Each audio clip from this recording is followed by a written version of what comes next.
Next to every book in your bookshelf, before the book is first synced to your copy of the starter base, you'll have a little red Add to Airtable button. Click this to add that book to your base. Command and click on Mac or Control and click on PC to open in a tab behind. When all the buttons are green, that means they're all in your base.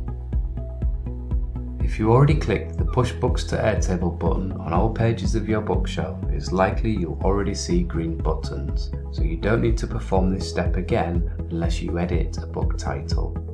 If you update any information in a book listing, once it's been saved, you can click the green Update Airtable button to push it again and update the record in your base. As you can sort your bookshelf by last modified, that means any books you recently edited will be displayed first.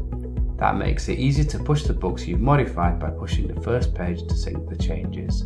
For example, if you updated 23 of your books, sort the bookshelf by last modified, change the display number to 25 and hit Push Books to Airtable. This will update the most recently edited 25 books.